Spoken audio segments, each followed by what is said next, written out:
धैर्यपुर के एक समृद्ध गांव में आदित्य नाम का एक धनी व्यापारी रहता था। उसके पास धन दौलत की कोई कमी नहीं थी, बस उसका एक ही दुख था। दो शादी करने के बावजूद उसकी कोई संतान नहीं थी। उसकी दो पत्नियां थी, रागनी और तारा। संतान न होने के कारण आदित्य ने एक छोटी बच्ची को गोद लिया था, जिसका नाम उसने निव्या रखा। रागनी बहुत ही ईर्ष्यालु थी और वहीं तारा सबको स्नेह करने वाली।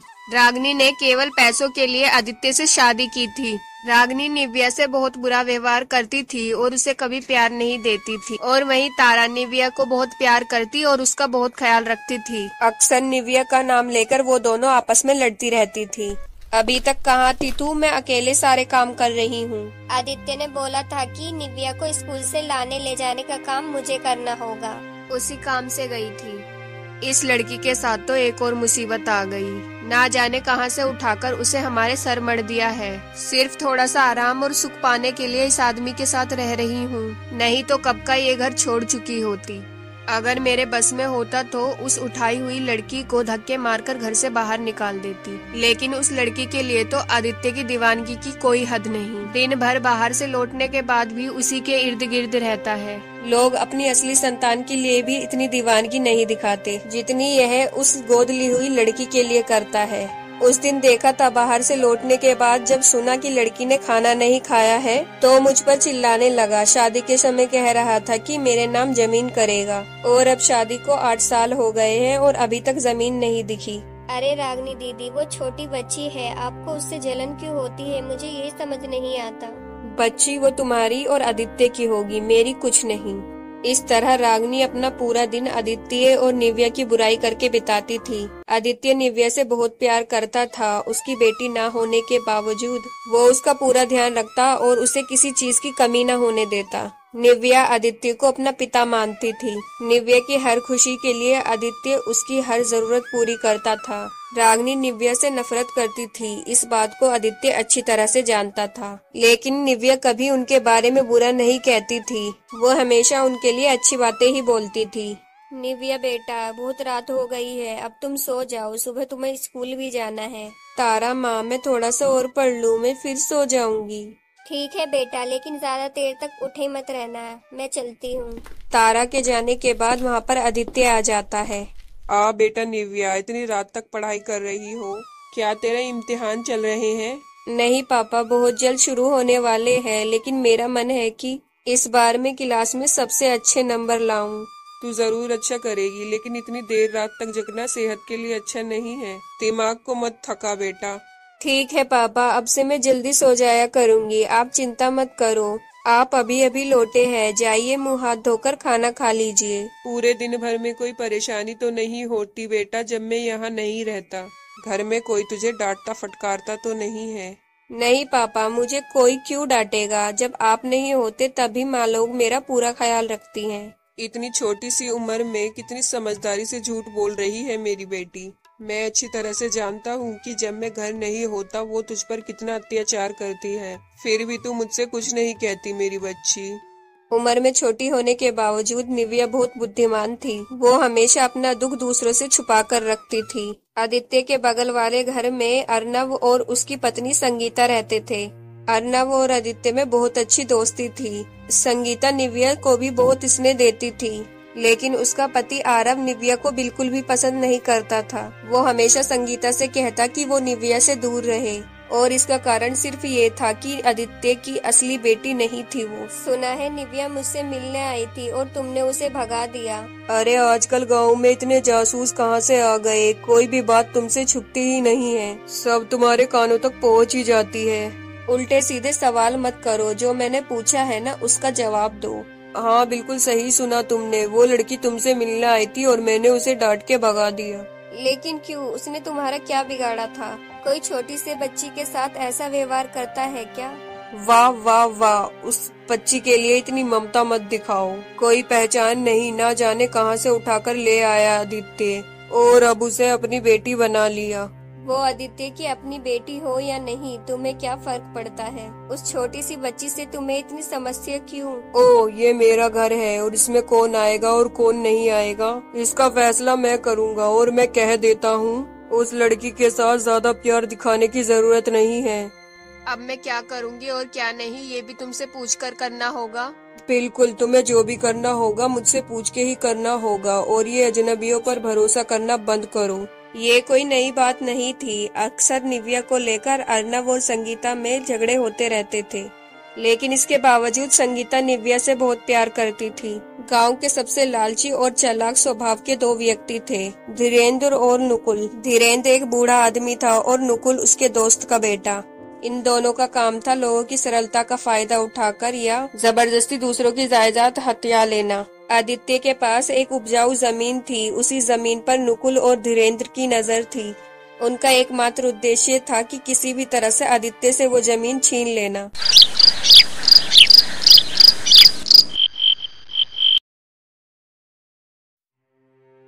कब से सोच रहा हूँ कि आदित्य से मिलूं, लेकिन किसी भी तरह उससे मुलाकात नहीं हो रही। अब वो तो सारा दिन फैक्ट्री में ही व्यस्त होता है। अगर तुम्हें उससे मिलना है तो फैक्ट्री ही जाना होगा। गया था मैं कल उसकी फैक्ट्री, लेकिन बाहर से ही भगा दिया। बोला कि आदित्य यहाँ नहीं है। ओ, फिर तो जरूर कोई ना कोई गड़बड़ है। ये हो सकता है कि आदित्य तुमसे जानबूझकर मिलना ही नहीं चाहता। 1 साल से उसके पीछे पड़ा हूँ उस जमीन को खरीदने के लिए। उसकी मांग के मुताबिक उसे पैसे देने को भी तैयार हूँ, फिर भी पता नहीं क्या है उस जमीन में जो वो बेचना ही नहीं चाहता। अरे भाई, जब वो बेचना ही नहीं चाहता तो जबरदस्ती करने से क्या फायदा। नहीं नहीं नहीं, वो जमीन तो मैं लेकर ही रहूंगा। अब वो जमीन मेरी जिद बन चुकी है। तुम्हारी जिद से आदित्य को क्या फर्क पड़ेगा। यूं ही जोर डालकर कुछ नहीं मिलेगा। अगर प्यार से बात नहीं बनी तो हमें अपना तरीका अपनाना होगा। जैसे कहते हैं, सीधी उंगली से घी ना निकले तो उंगली टेढ़ी करनी पड़ती है। अब भाई, तुम्हारी जैसी मर्जी वैसा करो, बस मेरा हिस्सा मत भूलना। एक बार आदित्य से बात करूंगा। अगर बात बनती है तो ठीक है, और अगर नहीं बनती तो अपना असली रूप दिखाना ही पड़ेगा। उंगली टेढ़ी करनी ही पड़ेगी। आदित्य जब घर पर रहता तो रागनी अच्छे से पेश आती, लेकिन जैसे ही वो बाहर निकलता तो उसका असली चेहरा सामने आ जाता। बड़ी माँ, छोटी माँ, आज मैं वाद विवाद प्रतियोगिता में पहले स्थान पर आई हूँ। मास्टर जी ने मुझे ये किताब इनाम में दी। ओफो, किताब पाकर जैसे तूने हमारी जिंदगी बदल दी। ये सब हमें क्यों दिखा रही है? रात को तेरे बाबा आएंगे, उन्हें दिखाना। मैंने सोचा तुम लोग देखकर खुश हो जाओगी, इसीलिए तुरंत दिखाने चली आई। बेटा, ये तो तूने बहुत शाबाशी वाला काम किया है। तेरे बाबा देखेंगे तो खुश हो जाएंगे। जब से ये लड़की इस घर में आई है, आदित्य पूरे दिन इसी के पीछे रहता है। लगता है जैसे इस घर में इसके सिवा और कोई है ही नहीं। रागनी के शब्द निव्या के दिल को चुभते हैं, लेकिन फिर भी वो बिना कुछ कहे चुपचाप वहाँ से चली जाती है। नुकुल कई दिनों से आदित्य को ढूंढ रहा था, लेकिन हर बार चतुराई से आदित्य उसे टाल देता था। लेकिन नुकुल था जिद्दी। जितना आदित्य उसे टालता, वो उतना ही आदित्य के पीछे पड़ा रहता।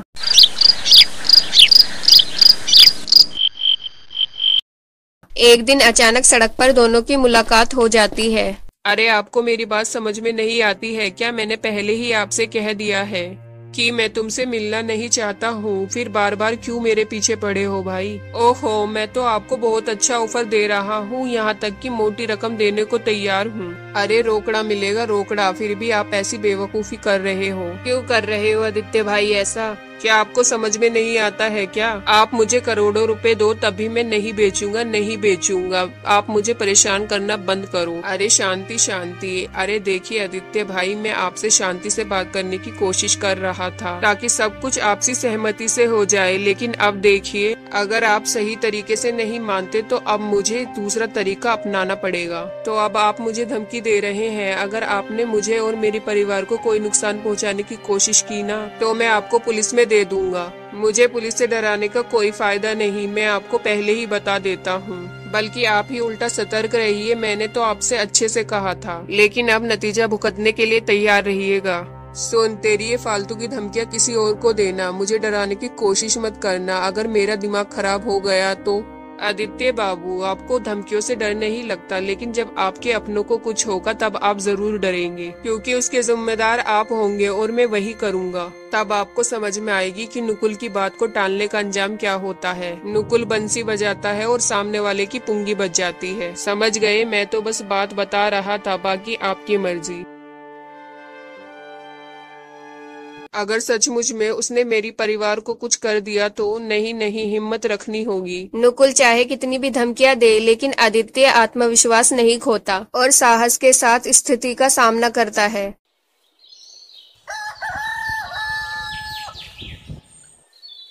रागनी और आरव हमेशा मिलते थे। उनकी बातों का मुख्य विषय रहता था आदित्य और निव्या। अर्नव हमेशा आदित्य और निव्या के खिलाफ बोलकर रागनी को भड़काने की कोशिश करता था। उन दोनों के बीच एक और समानता थी, वो दोनों ही निव्या से नफरत करते थे। कई दिनों से आपको देख रहा हूँ, कैसे चल रहा है सब कुछ? क्या बताऊं भैया, पैसों की तलाश में सुख शांति के लिए शादी की थी, लेकिन वही शादी मेरी जिंदगी की सबसे बड़ी भूल बन गई। अरे ऐसा क्यों कह रही हो? कोई समस्या है क्या? समस्याओं की बात शुरू करूँ तो खत्म ही नहीं होगी। एक सौतन का घर संभालना और ऊपर से न जाने कहां से एक बच्ची और उठा लाया। पूरा दिन उसी की देखभाल में निकल जाता है। ओ, इस बच्ची को गोद लेकर आदित्य ने अपनी बहुत बड़ी बेवकूफी साबित कर दी। ना जाने किसकी बेटी है, कैसा खून है, कैसा खानदान है, और क्या इसकी पहचान है, कौन जाने। बस यूं ही अपनी बेटी बनाकर पाल रहा है, बेवकूफ कहीं का। मेरे पिता एक गरीब किसान है, अब जैसे तैसे खा पीकर जिंदा हूँ। मायके लौट जाऊँ तो वहाँ भी कुछ नहीं मिलेगा। अरे वो तो मैं आपकी तकलीफ समझता हूँ, पर आदित्य बहुत बड़ी गलती कर रहा है। उस छोटी सी लड़की के लिए इतना कुछ कर रहा है, लेकिन एक दिन वही लड़की उसके जीवन की सबसे बड़ी मुसीबत बन जाएगी, देख लेना। मजबूरी में ये सब सह रही हूँ। अपनी औलाद और उठाई हुई सुल्तान में बहुत फर्क होता है। अपना खून ही अपना होता है, पराया कभी अपना नहीं होता। आपने तो समझ लिया, लेकिन आदित्य को कितना भी समझाओ वो नहीं समझेगा। उस बच्ची के मुंह में अंधा हो गया है, अंधा। सब किस्मत का दोष है। अगर हमारा खुद का बच्चा होता तो आज ये दिन देखने की नौबत नहीं आती। वो दोनों मिलकर निव्या की बुराई करने लगे और रागनी दुखी होती रही कि उसकी कोई अपनी संतान नहीं है।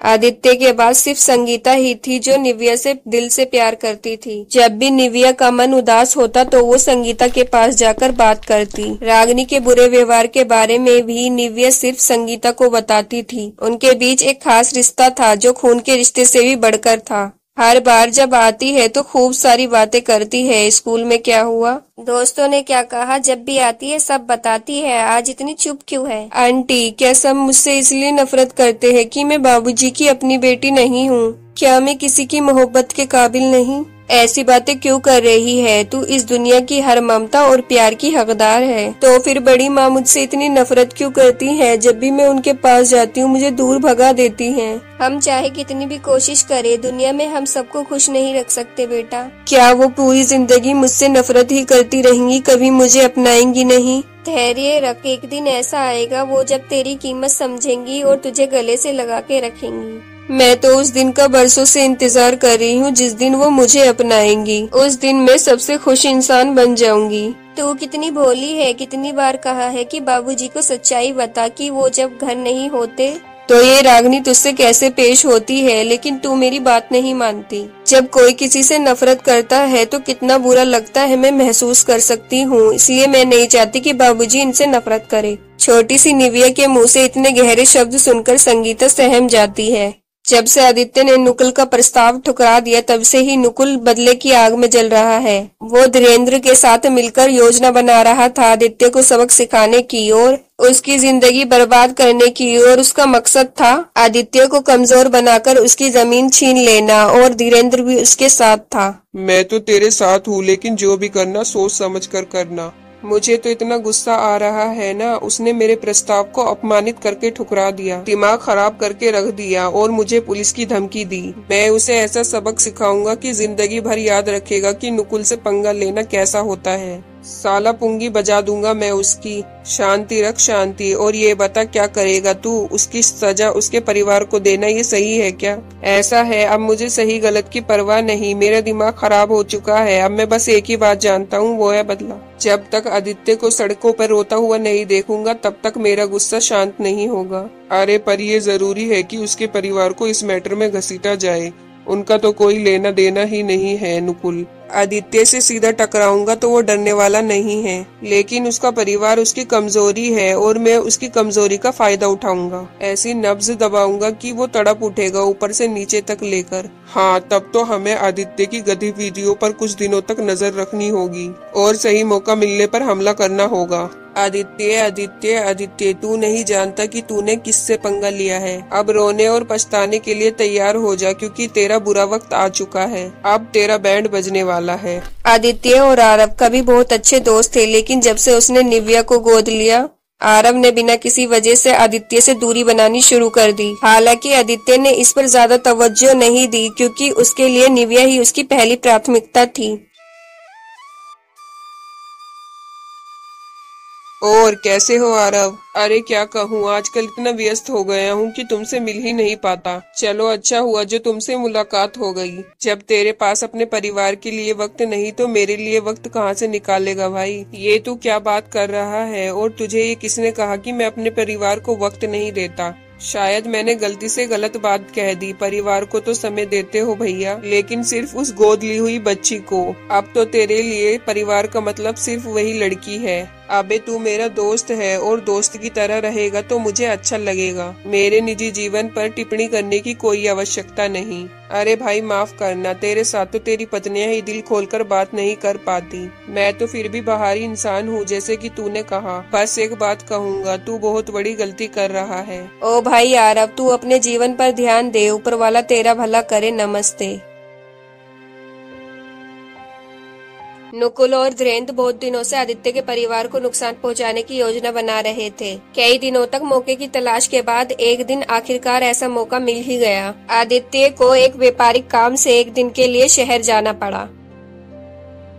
आदित्य की अनुपस्थिति का फायदा उठाकर नुकुल और धीरेन्द्र कुछ गुंडों को साथ लेकर उनके घर में घुस पड़े। उस समय रागिनी और तारा घर में अकेली थी। आप लोग कौन हैं और हमें अगवा क्यों कर रहे हैं? अरे तुम्हारा कोई कसूर नहीं है, कसूर तुम्हारे पति आदित्य का है। उसे बहुत समझाया मैंने, प्यार से समझाया, लेकिन उसने मेरा प्रस्ताव ठुकरा दिया। इसलिए आज मैं तुम लोगों को यहाँ ले आया। उसकी गलती की सजा आप हमें क्यों दे रहे हैं? कृपया हमें छोड़ दीजिए। छोड़ देंगे, बस तुम्हारा पति हमारी बात मान ले, फिर हम तुमको छोड़ देंगे। और अगर उसने हमारी बात नहीं मानी तो हम तुम्हें काट कर जंगल के जानवरों को खिला देंगे। ये हम कहाँ फंस गए? लगता है बचने का अब कोई रास्ता नहीं है। हम हाथ जोड़ते हैं, हमें छोड़ दीजिए। धीरेन्द्र और नुकुल की धमकियों से रागिनी और तारा का हौसला टूट जाता है। दोनों जान की भीख मांगने लगती है, लेकिन उन पर कोई असर नहीं होता। शहर का काम जल्दी निपट जाने की वजह से आदित्य घर में लौट आता है, लेकिन घर आकर जब देखता है कि रागिनी, तारा और निव्या में से कोई भी घर पर नहीं है, तो वो बहुत परेशान हो जाता है और आसपास के घरों में पूछने लगता है, लेकिन कोई कुछ नहीं जानता तो उसका शक नुकुल की ओर जाता है। अंत में वो संगीता और आरव की मदद लेने का निर्णय लेता है। तीन लोग दिन दहाड़े घर से गायब हो गए और किसी को भनक तक नहीं लगी। आखिरकार ये कैसे हो सकता है? सब कुछ मेरी वजह से हुआ है। अगर मैंने उस शैतान नुकुल का प्रस्ताव मान लिया होता और जमीन को बेच दिया होता तो मेरे परिवार की आज ये हालत नहीं होती। आदित्य, पछताना बंद करो। मुझे पता है ये समय तुम्हारे लिए कठिन है, लेकिन अगर तुम टूट गए तो कुछ हल नहीं निकलेगा। तुम्हें हिम्मत रखनी होगी। तू जैसे ही शहर गया वैसे ही ये सब कुछ हो गया। मुझे तो लगता है कोई पहले से ही तेरे घर पर नजर रख रहा था। अब देर करने का समय नहीं है। हमें पुलिस के पास जाना ही होगा और नुकुल की शिकायत करनी होगी। अगर उन्हें पता चल गया कि हमने पुलिस को बताया है तो कहीं वो और बड़ा नुकसान न कर दे। मुझे बहुत डर लग रहा है आरव। अरे कोई बात नहीं, डरने से कुछ नहीं होगा रे आदित्य। कोई बात नहीं, हम है ना तेरे दोस्त। अब देख, कायदे से हमें तो नहीं पता कि वो कहाँ है, इसीलिए उन्हें ढूंढने के लिए पुलिस की मदद लेना जरूरी है। ठीक है, अब जब तुम लोग कह रहे हो तो चलो। किसी भी हालत में हमें रागिनी, तारा और निव्या को किसी बड़ी अनहोनी से पहले ढूंढना ही होगा। शुरुआत में पुलिस के पास जाने से डरने वाला आदित्य संगीता और आरव के समझाने पर तैयार हो जाता है। जंगल में जहाँ रागिनी और तारा को कैद करके रखा था, उस जगह को ठीक से पहचानकर निविया पुलिस स्टेशन पहुँचती है। इतनी छोटी बच्ची को थाने में देखकर बड़े दरोगा विवेक चौंक जाते हैं। निविया डर के मारे रो रही थी। दरोगा विवेक उसे शांत करते हैं और उससे रोने की वजह पूछते हैं। अरे बस बस बस, रोना मत, मुझे बताओ कि तुम्हारे साथ क्या हुआ है। मेरी दोनों माओ को कुछ लोग उठाकर ले गए हैं। उन्होंने उन्हें जंगल में ले जाकर बंद कर दिया है। कौन लोग थे? क्या तुम उन्हें जानती हो? क्या वो तुम्हारे जानने वाले हैं? मैं उन्हें नहीं जानती, लेकिन उन्होंने मेरी दोनों माओ को बेहोश करके उठा लिया। मैंने अपनी दोनों आंखों से देखा है, अभी वो जंगल में है। साहब, ये बच्ची है, क्या देखा क्या समझा पता नहीं। मुझे तो लगता है कि ये सब झूठ बोल रही है। बकवास बंद करो। ये एक छोटी बच्ची है, डरी हुई है, रो रही है, और तुम उसकी बातों को झूठा कह रहे हो। बेवकूफ, हमें उसकी मदद करनी होगी। आप मेरी मदद कीजिए, मेरी दोनों माओं को उन शैतान से बचाइए। हम तुम्हारी मदद जरूर करेंगे बेटा, लेकिन उसके लिए तुम्हें हमें जंगल में लेकर जाना होगा, जहाँ तुमने उन्हें देखा था। क्या तुम चलोगी हमारे साथ? हाँ, मैं चलूंगी, आप लोग चलिए मेरे साथ। हाँ, अगर तुम्हारी बात सच निकली बेटा, तो जिन लोगों ने तुम्हें इस तरह से रुलाया है ना, उन्हें मैं छोड़ूंगा नहीं। चलो बेटा। दरोगा विवेक निव्या के साथ जंगल की ओर निकलने की तैयारी कर ही रहे थे कि वहां आरव, आदित्य और संगीता पहुंच जाते हैं, और निव्या को देखकर आदित्य के दिल से जैसे एक भारी बोझ उतर जाता है। निव्या की मदद से सभी लोग जंगल की ओर पहुंचते हैं और पुलिस धीरे धीरे पूरे इलाके को घेर लेती है ताकि नुकुल और उसके साथी भाग न सके। रागिनी और तारा एक कोने में बैठी हुई थी। नुकुल और धीरेन्द्र मजे से बातें कर रहे थे, और तभी उनकी सारी योजना पर पानी फिर जाता है जब पुलिस वहां पहुंच जाती है और सबको पकड़ लेती है। निव्या को पुलिस के साथ देखकर रागिनी और तारा की जान में जान आती है। छोड़ दीजिए, हमने कुछ नहीं किया। आप हम लोगों को क्यों पकड़ रहे हैं? हाँ, ये सब नुकुल की करतूत है। वाकई में मैंने कुछ नहीं किया। अगर किसी को पकड़ना है तो उसको पकड़िए, मैं निर्दोष हूँ। अरे, दिन दहाड़े दो औरतों को उनके घर से उठा लाना और कहते हो कि हमने कुछ नहीं किया। अब तुम्हारी बहादुरी का हिसाब हम थाने में ले जाकर करेंगे। चलो रे, पकड़ो इन सबको, ले चलो।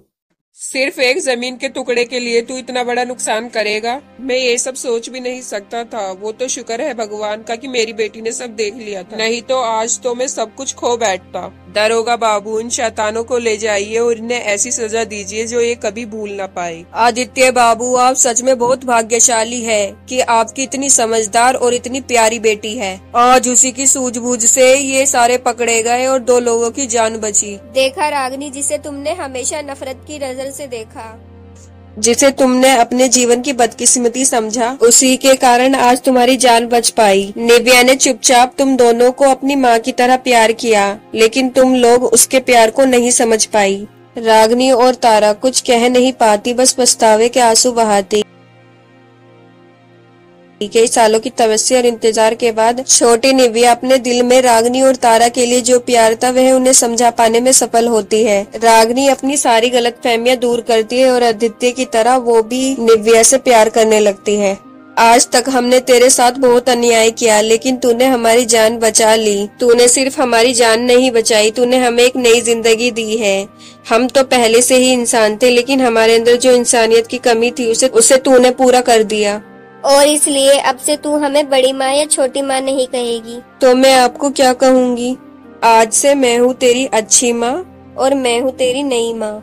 मैं दुनिया की सबसे खुशकिस्मत इंसान हूँ। सब कहते थे मेरी कोई माँ नहीं है, लेकिन आज मैं सबसे कहूँगी कि मेरी 2 माँ हैं। अब क्या हुआ भाई? 2 माँ मिल गई तो अपने बाबा को भूल जाएगी क्या? मेरा अब कोई महत्व नहीं रहा क्या? तुम मेरे लिए अनमोल बाबा हो। तुम्हारी बराबरी सिर्फ तुम ही कर सकते हो। तुम दुनिया के सबसे अच्छे बाबा हो। बस अब तक तुम ही तो उसे प्यार करते आए हो, अब हमारी भी बारी है अपनी बेटी को प्यार करने की और उसकी अच्छी माँ बनने की।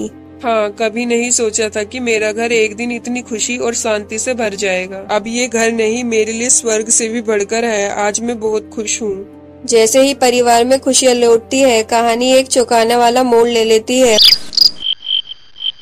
उसी शाम जब सब राहत की सांस ले रहे थे, आरव आदित्य के घर आता है। वह सामान्य से अधिक शांत लग रहा था। आरव मेरे दोस्त, तुमने और संगीता ने आज हमारी कितनी मदद की। मैं तुम्हारा एहसान कभी नहीं भूलूंगा। दोस्त के लिए इतना तो कर ही सकता हूँ आदित्य, पर तुम्हें क्या लगता है सब कुछ इतनी आसानी से खत्म हो जाएगा? रागनी और तारा थोड़ी असहज हो जाती है और निव्या की नजर आरव पर टिक जाती है। उसे कुछ अजीब अजीब सा महसूस होता है। क्या मतलब? मैं समझा नहीं।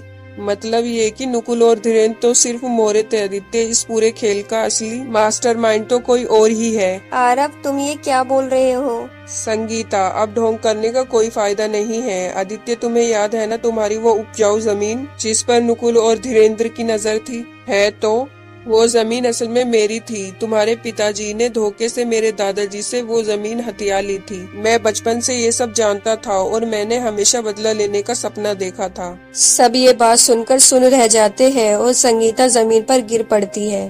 तुम मेरे दोस्त होकर ऐसा कर रहे हो?